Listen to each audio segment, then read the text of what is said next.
Boa tarde a todos. Talvez boa noite pelo horário. O tema escolhido tem o título não pretensioso de observações sobre o trabalho. Rapidíssimas observações sobre o trabalho. E essas observações estão contidas neste livro,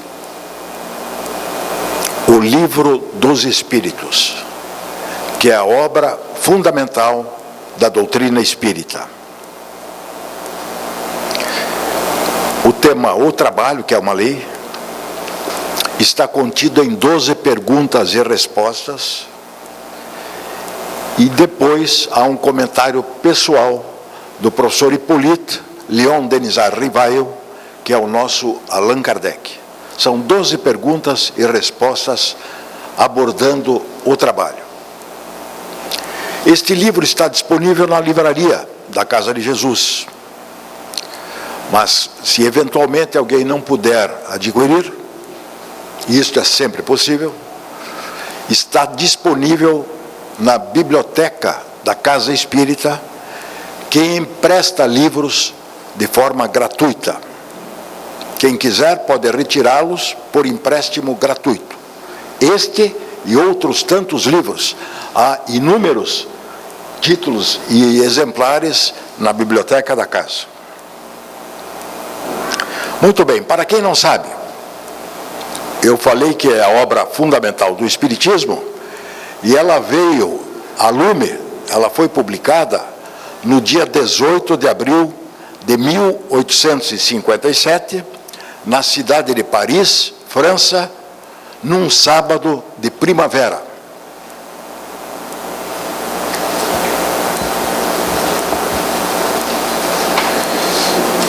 Eu escrevi recentemente um artigo sobre este tema, então de vez em quando vou fazer uma autocolagem.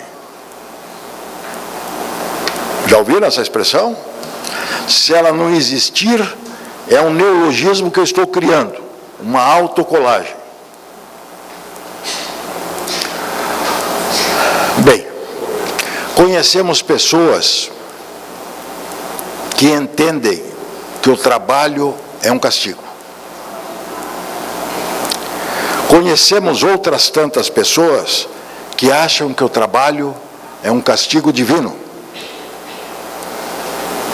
Outros tantos acreditam que o trabalho é pura perda de tempo. Mas a maioria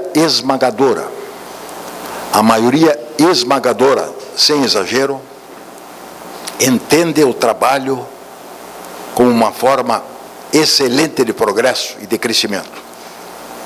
Entende que ele é necessário, que ele é útil.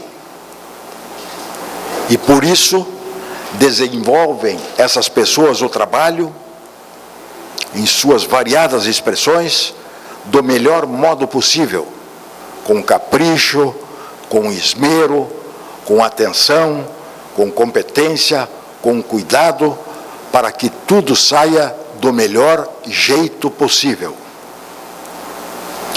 É a maioria esmagadora. E nós percebemos quando alguém gosta do que está fazendo, seja lá o que for, quando essa pessoa nos passa a impressão de que está brincando. Ela desenvolve com tamanha habilidade e facilidade o trabalho, que dá a impressão que está brincando. Mal comparando, é como se fosse um jogador de futebol que é tão habilidoso, que é tão craque de futebol, que dá a impressão que ele está brincando, que ele não está exercendo o ofício que escolheu.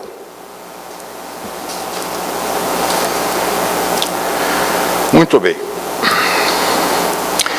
Existem também pessoas que sentem urticária ao ouvir a palavra trabalho. Não estou exagerando. Eles sentem urticária em ouvir a palavra trabalho, porque têm desapreço por ele e porque acham que é uma coisa inútil. E é claro, porque tem preguiça de trabalhar. Mas o trabalho é algo formidável. Por quê? Porque é a melhor maneira de ganhar o pão de cada dia de modo digno e de modo honesto, atendendo assim às necessidades suas e às de seus familiares, dignamente, trabalhando, exercendo com capricho, com esmero, com competência, com amor, o ofício que desempenha.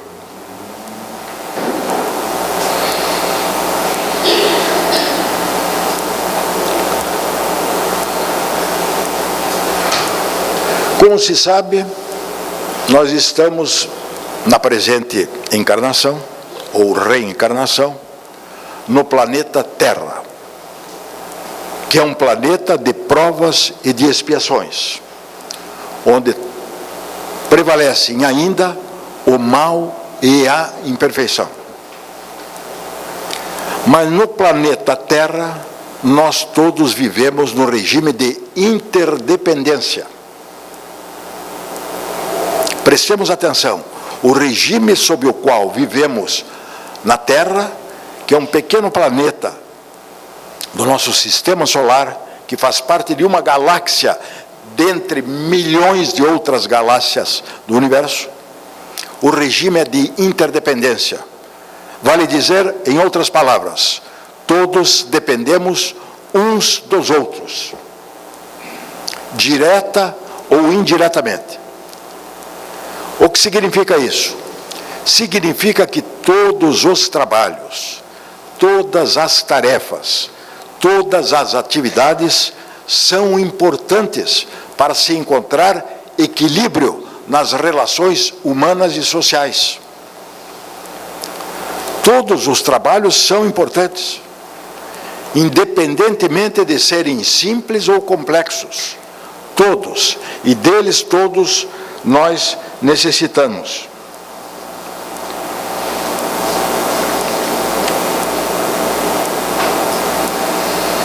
A doutrina espírita, a veneranda doutrina espírita,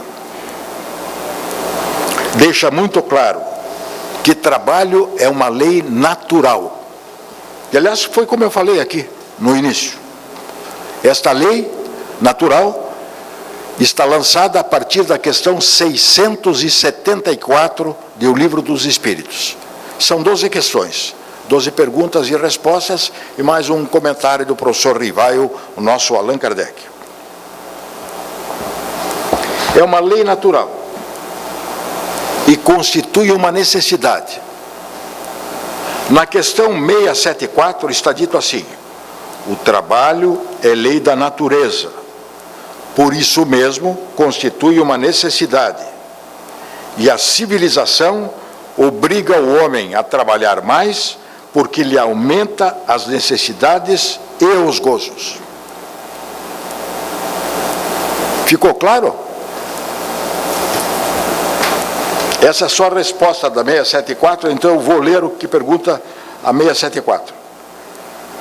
A necessidade do trabalho é lei da natureza? Resposta. Resposta dos espíritos através dos médiuns que aditaram a Allan Kardec. O trabalho é lei da natureza, por isso mesmo que constitui uma necessidade, e a civilização obriga o homem a trabalhar mais, porque lhe aumenta as necessidades e os gozos. Essa afirmação já era correta, a nosso ver, no começo da metade, da segunda metade do século XIX, quando este livro foi escrito.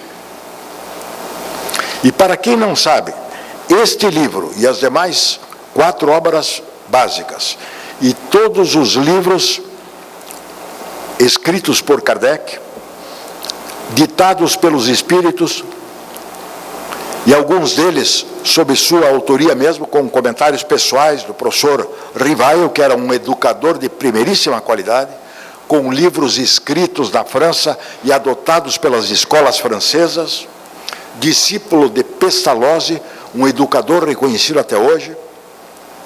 Todos esses livros foram escritos à mão. Com caneta esferográfica? Não. Por que razão? Porque não existia caneta esferográfica.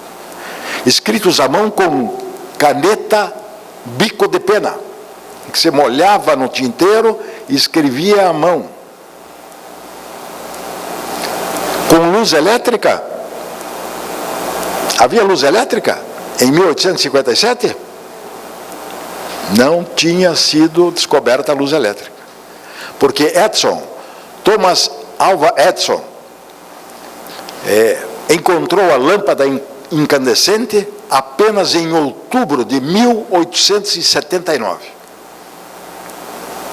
Kardec nasceu no dia 3 de outubro de 1804, em Lyon, França, e desencarnou no dia 31 de março de 1869, em Paris, França.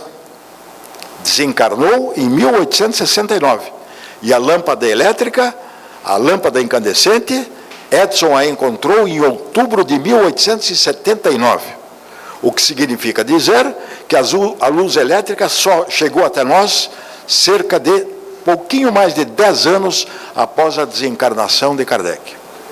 Por aí já se vê o trabalho vultoso, gigantesco deste líder, que é o professor Hipólito Rivaio.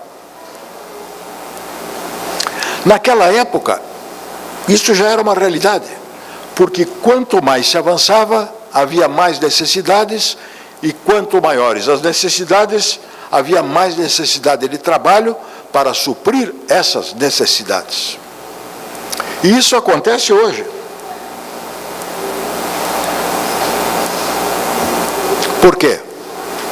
Mesmo com o advento dos avanços, que são gigantescos, na ciência e na tecnologia, sobretudo nos últimos 25 anos. Pegando como referência a tecnologia da informação, que é utilizada nos quadrantes, nos 4 quadrantes do planeta, a pessoa, para tê-la e usá-la, precisa trabalhar mais para poder adquiri-la. Sendo que hoje em dia, mais que nunca, existem trabalhos em que a pessoa faz tudo pela tecnologia da informação, pelo computador, pela internet. Principalmente os mais jovens, fazem tudo pelo computador. Então, precisa comprar esse equipamento e, portanto, precisa trabalhar mais para adquiri-lo, com seus próprios recursos, para poder exercer a profissão que escolheu. E muita gente trabalha em casa. Hoje em dia, muita gente trabalha em casa, à distância, via internet, a rede mundial de computadores. Mesmo que se compre aparelhos para lazer e entretenimento, há necessidade de mais recursos para comprá-los e, portanto, mais necessidade de trabalhar. Há quem possa dizer, não, mas a tecnologia da informação, ela trouxe muitas facilidades. E, de fato, trouxe mesmo. Em alguns casos, uma facilidade incrível. Imaginem se Kardec tivesse essa disponibilidade na época dele.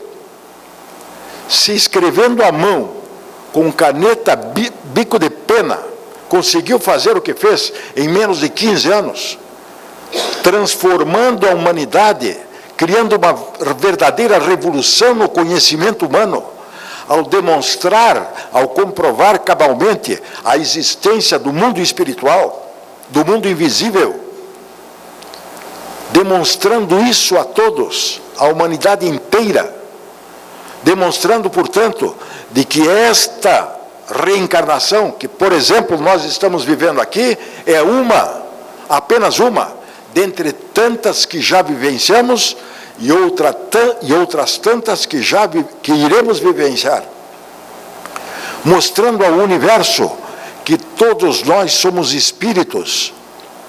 Todos nós que aqui nos encontramos, por exemplo, somos espíritos, vestidos com essa roupa chamada corpo carnal, corpo material, corpo denso, e demonstrando que com o advento da desencarnação, com o falecimento, haverá o falecimento do corpo físico, sim, do corpo material, sim, que vai se decompor e se transformar, ou hoje pode ser cremado.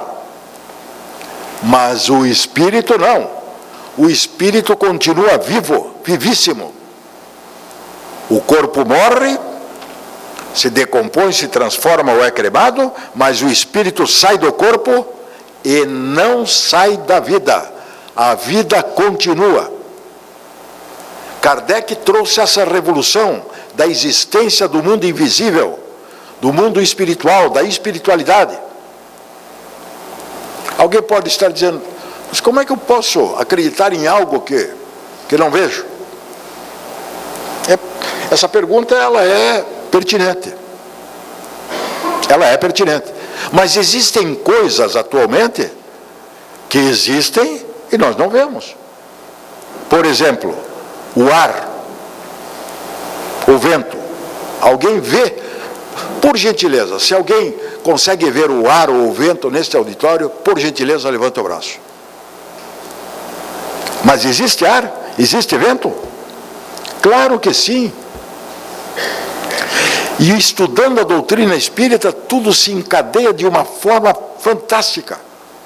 Que a aparência que nós temos atual, de que há uma desconformidade social, de que há excessos extremos entre pessoas que se dão bem na vida, estão bem econômica e financeiramente, com recursos abastados, e outras trabalhando de sol a sol para conseguir o mínimo possível, a impressão que você tem que está existindo uma injustiça, que Deus, portanto, não seria justo, muito menos bom,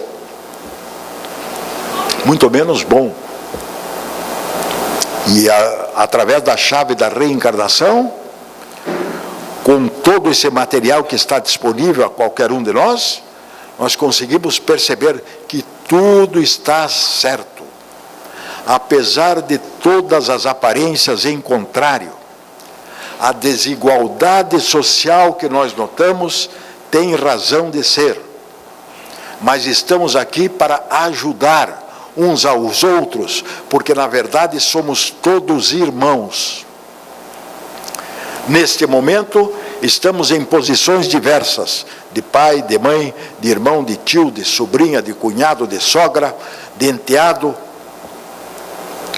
e etc. Mas, na verdade, do ponto de vista da vida verdadeira, que é a vida espiritual, todos nós somos irmãos, porque somos filhos do mesmo Pai universal que é Deus. E Deus é definido pela doutrina espírita assim, na questão número 1. Deus é a inteligência suprema, causa primária ou primeira de todas as coisas. Deus é a inteligência suprema, causa primária de todas as coisas. Uma revolução para o conhecimento humano. E eu estou aqui, claro, falando muito ligeiramente, uma pincelada. Falei de lei natural, falei da revolução que Kardec trouxe com a veneranda doutrina espírita, e falei de leis naturais. O trabalho é uma lei natural. O trabalho é lei da natureza. Por isso mesmo constitui uma necessidade.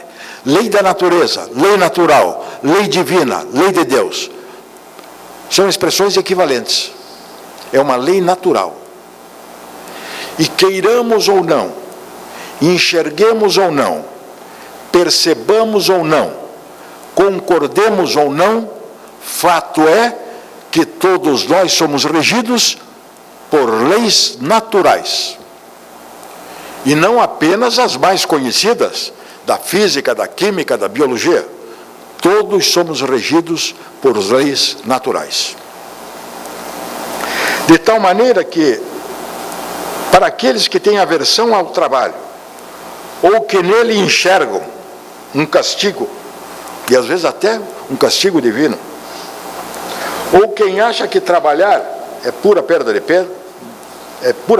tempo, é de todo conveniente registrar com ênfase que o trabalho é uma lei da natureza. E por isso todos nós devemos trabalhar.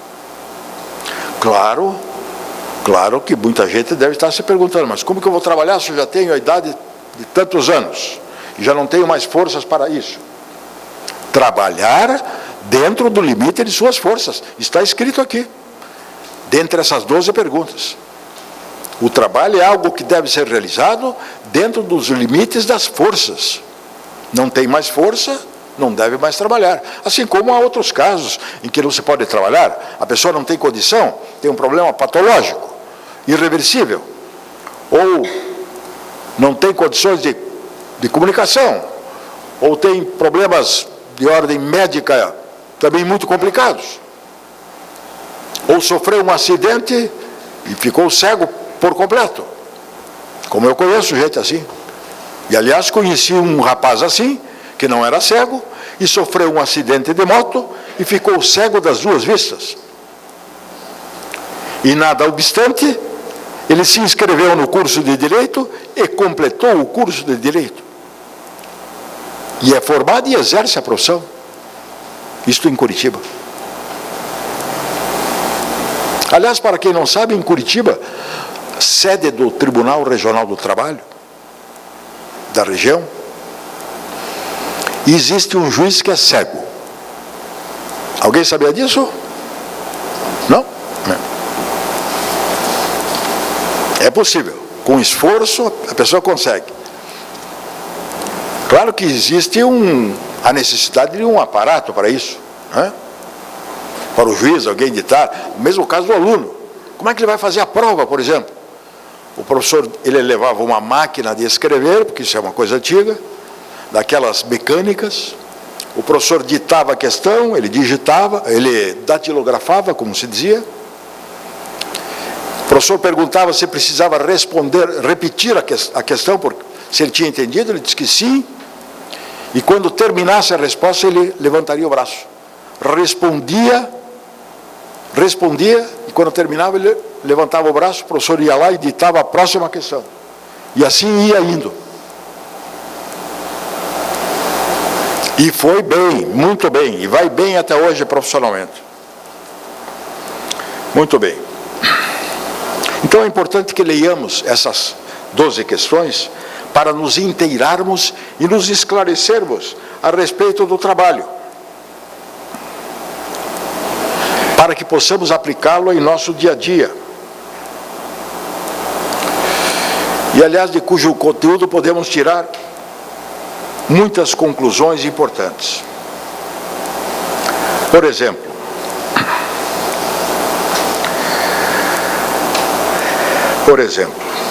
deixa eu me localizar aqui.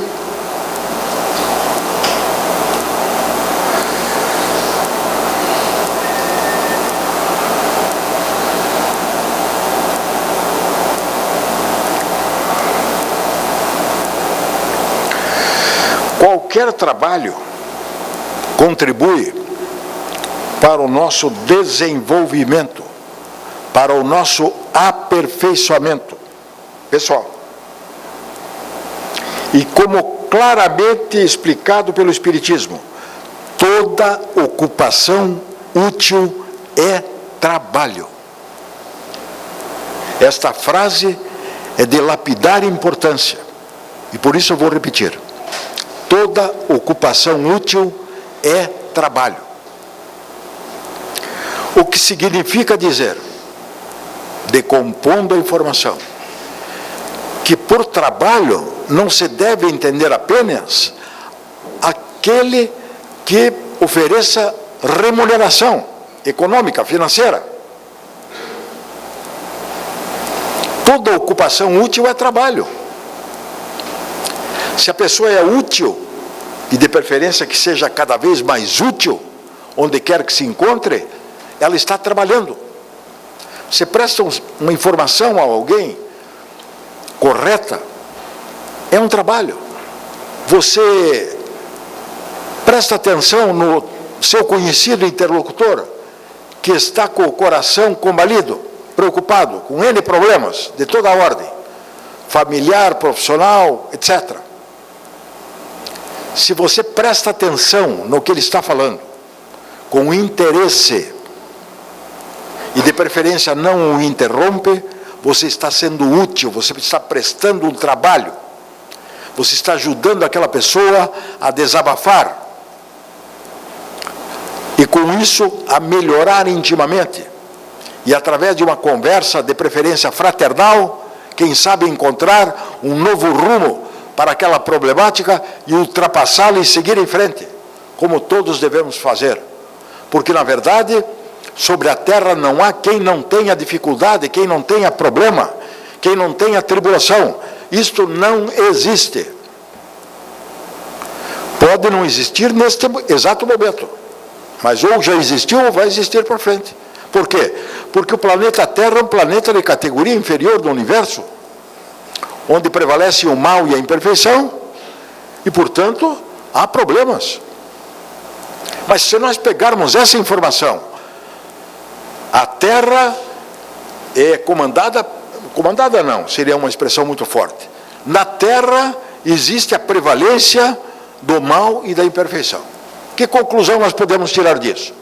Primeira, que todos somos imperfeitos. Se eu entendo que eu sou imperfeito, e melhor, se eu me convenço que sou imperfeito, eu começo a enxergar os outros de outro modo. Porque eu sou imperfeito, eles também são. Eles também podem ser. Então eu tenho que ter mais tolerância, mais paciência, mais boa vontade, mais calma. Até por uma questão de inteligência. Eu devo agir assim para que os outros ajam assim comigo quando eu me mostrar num momento ruim, ruim, não interessante, desagradável, que todos temos. A felicidade, ela é fugidia, é feita de momentos fugazes. Mas assim vamos crescendo. E com o trabalho temos uma excelente oportunidade de crescimento, de aperfeiçoamento pessoal. Porque toda ocupação útil é trabalho. De maneira que por trabalho não se podem e nem se devem entender apenas as ocupações materiais, uma vez que o espírito trabalha assim como o corpo. O espírito trabalha. Quando nós dormimos, e preferencialmente quando caímos num sono profundo, o nosso espírito se desliga do nosso corpo e vai para o plano espiritual, onde estuda, trabalha, troca informações. Pode ficar por aqui mesmo, mas também muitas vezes acontece isso. Ele vai para o plano espiritual, recebe informações, obtém orientação e etc. É algo espetacular. Isso não é história da carochinha, é algo verdadeiro, que existe. E todos nós temos pelo menos um exemplo dessas hipóteses. Albert Einstein, por exemplo, tinha a dificuldade de encontrar um pontinho, que eu não saberia dizer, é claro, para fechar a teoria da relatividade. Aí foi dormir numa determinada noite. Quando se levantou de madrugada, veio o que ele precisava. Ele automaticamente pegou um papel e escreveu. E no dia seguinte completou e fechou a teoria da relatividade. E denominava a Deus o arquiteto do universo. Albert Einstein. Todos nós trabalhamos até dormindo. Até dormindo. Quantas vezes a gente recebe essa informação? Eu no começo, mas isso há muitos anos atrás, porque eu já sou antigo, como vocês veem. Há muitos anos atrás, profissionalmente, às vezes estava com alguma dificuldade de como encaminhar determinado assunto, eu naquela noite vinha, eu acordava e dizia, não, mas eu não vou esquecer, já sei qual é o caminho. E acordava e esquecia por completo a informação que eu tinha recebido. Até que eu aprendi, porque a gente errando, a gente aprende. A gente aprende com os erros dos outros, mas aprende mais com os erros nossos. Aprendi. Papel e caneta sobre uma escrivaninha que estava ao lado da cama, onde dormia. Quando me acontecia isso, passei a anotar. Passei a anotar. Isso a gente vê no dia a dia, não precisa nem anotar, não precisa nem estar dormindo para receber. Às vezes você cruza a rua com um conhecido, ele fala alguma coisa que aquilo era o que você estava precisando, ele nem está sabendo disso. É um assunto que não tem nada a ver com o que está sendo conversado. Ele toca numa palavra e de repente você recebe aquela informação utilíssima. Hoje, quando eu me levantei pela manhã, eu fiquei em dúvida se eu falava sobre esse assunto ou se eu falava sobre outro. Fiquei em dúvida. E o que será que vou fazer? Daí comentei, tomando café, comentei com a minha mulher aqui presente. Pois estou em dúvida, será que falo rapidamente sobre o trabalho ou sobre outro tema? Ela disse assim, a Suzy Coelho, que é a diretora do departamento doutrinário, ela disse, a Suzy, quando perguntou que tema você ia abordar, e você disse que possivelmente ia falar sobre o trabalho, ela teve uma reação tão favorável. Quando ela disse isso, eu disse, vou falar sobre o trabalho. É a mediunidade dos outros nos ajudando. Vou falar sobre o trabalho. Isso é um pequeníssimo exemplo pessoal acontecido hoje pela manhã. Quantas vezes uma pessoa diz uma coisa e você muda a orientação que você pretendia seguir num determinado ponto do trabalho, ou em casa, ou com os amigos, ou na família maior, etc. Agora, devemos dizer que além do desafio que por si representa o trabalho, ele exige de quem o realiza conhecimento, atenção, cuidado, esmero, aplicação, boa vontade, de tal modo que tudo seja realizado da melhor forma possível e de preferência que seja útil. Essa palavra é importantíssima no Espiritismo, útil. Nós devemos procurar ser úteis, onde quer que nos encontremos, e úteis em tudo, porque quem é útil está praticando o bem. Se você é útil para quem quer que seja, para um desconhecido na rua, você está praticando o bem. E o bem, para mim, é um dos maiores segredos da vida. O exercício do bem, a prática do bem. Porque isso representa, ainda que em mínima parcela, o ensino máximo de Jesus. Ele resumiu, Jesus, nosso irmão maior, nosso modelo e guia da humanidade, nosso mestre, nosso amigo de todas as horas, resumiu toda a lei e os profetas numa frase.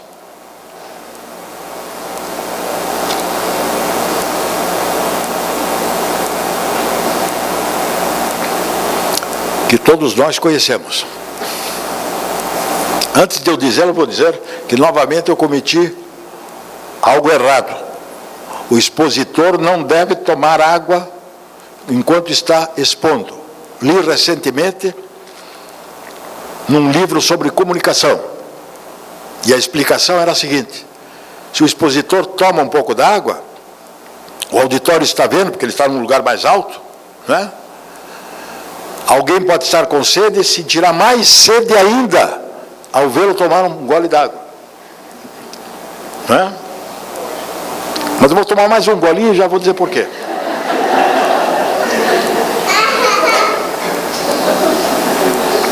Sabem por quê?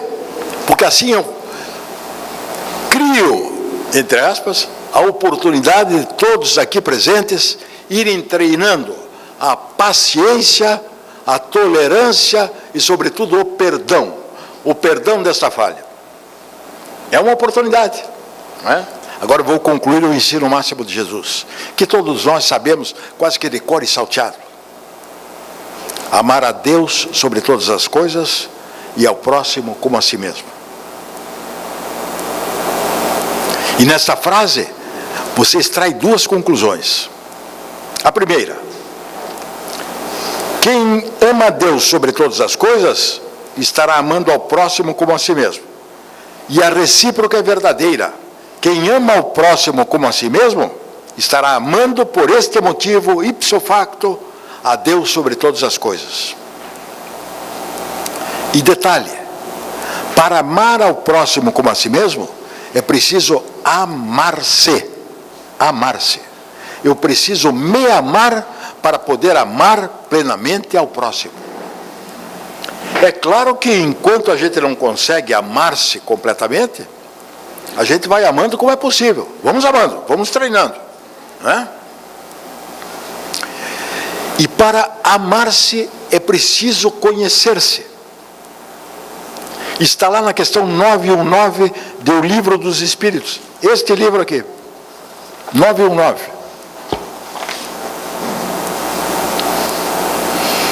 O método mais fácil de amar-se é: conhece-te a ti mesmo. É uma frase atribuída a Sócrates, mas que na verdade foi dita pelo filósofo Tales de Mileto, da antiga Grécia. Mas é atribuída a Sócrates.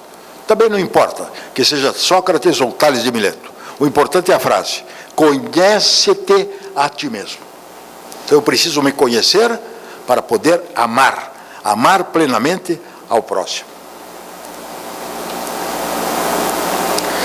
E tudo trabalha na natureza. Eu não sei se já perceberam, mas ao contrário do que a gente pensa às vezes, tudo se move na Terra. Nada está parado. Tudo se move. E falando em Jesus, e esse centro espírita tem inspirado o nome de Centro Espírita Casa de Jesus. Falando em Jesus, o que é que ele disse sobre o trabalho? Ele disse: meu Pai trabalha até agora e eu trabalho também. Meu Pai trabalha até agora e eu trabalho também. Demonstrando que há uma continuação, de que as coisas não param. É costumeiro, mas isso é uma força de expressão, por ocasião do falecimento de alguma pessoa, digamos que não seja espírita, outros dizerem para os familiares mais próximos, né? Puxa, descansou. Ele descansou, estava sofrendo muito, hospitalizado, doente, muitas dores. Ou descansou, é uma expressão de afeto, de carinho, de consolo, né? Perfeitamente compreensível. Mas quem pensar que desencarnar, que falecer é descansar, com todo respeito, está enganado. Porque vai continuar, a vida continua no plano espiritual. Nós mudamos apenas de vestimenta. Nós saímos do plano material onde nos encontramos agora e vamos para o plano espiritual, que é a vida verdadeira, de onde proviemos e para onde todos retornaremos um dia, cada um a seu tempo. Estamos todos na fila, cada um a seu tempo. Vamos procurar fazer, enquanto estamos aqui, o melhor de nós, em todos os sentidos, a começar pela utilidade, a começar por ser pessoas de bem. E, aliás, é uma das bandeiras do Espiritismo. Está escrito na Revista Espírita de julho de 1859 qual é o objetivo do Espiritismo. Kardec disse isso. Uma frase bem curtinha, mas muito profunda. O objetivo do Espiritismo é tornar melhores os que o compreendem. Repito, para que memorizemos. O objetivo do Espiritismo é o de tornar melhores as pessoas que o compreendem. O que é preciso fazer? Ler, estudar, refletir, aprender, compreender. Quando compreendermos o Espiritismo, a doutrina espírita, estaremos plenamente convencidos de que a vida é uma só. Muita gente diz, a vida é uma só. Vamos aproveitar porque a vida é uma só. Vamos aproveitar como quem diz, não vamos trabalhar, vamos só aproveitar. Por favor, eu concordo, a vida é uma só. Eu concordo, a vida é uma só. Vírgula. Desdobrada, porém, em várias existências. Essa aqui que estamos vivenciando agora é uma delas. Uma das reencarnações. A vida continua. Continuaremos a trabalhar, a estudar, a crescer, a progredir, sempre. Nosso objetivo é esse, progredir, crescer sempre. E de preferência para o bem. E para encerrar,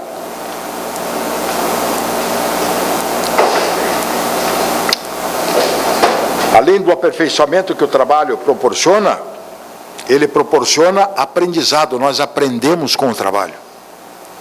E todos nós podemos aprender todos os dias, em tudo, não só no trabalho. Ainda que devagarinho, a pouco e pouco. E principalmente, conseguimos auxiliar muito o desenvolvimento da nossa capacidade de pensar, da nossa inteligência, do nosso discernimento. O trabalho auxilia nesse sentido. Aperfeiçoa pessoalmente, ajuda na capacidade de pensar, ajuda no crescimento da nossa inteligência, que pode ser sempre desenvolvida, e no nosso discernimento, para que discernamos o bem do mal com facilidade, porque ao contrário do que parece, nem sempre é fácil distinguir o bem do mal. A linha que divide um do outro é muitas vezes tênue e difícil, portanto. De maneira que a pessoa que trabalha pode ser considerada feliz. Feliz, pois, quem trabalha. E também quem pode trabalhar. Quem pode trabalhar, porque suas forças o permitem. Nem todos podem. Ganha o pão de cada dia, de modo respeitável e digno, que o sustenta e a sua família, cumpre assim a parte que lhe cabe, é útil e cada vez mais útil à sociedade de que faz parte, e por decorrência natural aprimora a sua capacidade de pensar e desenvolve cada vez mais a sua inteligência. De maneira que, nessas rapidíssimas e despretensiosas pinceladas, espero ter demonstrado, pelo menos em parte, que o trabalho é uma lei natural e, como toda lei natural, deve ser respeitada e cumprida. Todas as leis naturais devem ser respeitadas e cumpridas. E elas são imutáveis. Por que elas são imutáveis? Porque são perfeitas. O que é perfeito não se mexe, não se modifica. Devemos respeitar por uma razão excepcional. Devemos procurar todos respeitar as leis naturais. Por quê? Porque o homem, no sentido de ser humano, homens e mulheres, portanto, o homem só é feliz quando segue, quando obedece, quando atende às leis de Deus, às leis naturais, às leis da natureza. E, portanto, só somos infelizes quando das leis naturais nos afastamos. Pensemos nisso e optemos pela obediência, pela execução das leis naturais, em nosso favor e em favor das pessoas com quem nos relacionamos, das pessoas que amamos, de todos nós que somos irmãos, porque filhos do mesmo Pai universal, que é Deus, que a ninguém desampara e que a ninguém abandona em hipótese alguma. Deus não abandona a quem quer que seja, em nenhuma situação. Guardemos a certeza quanto a isso. Que sejamos felizes por podermos seguir as leis divinas ou naturais. Muito obrigado.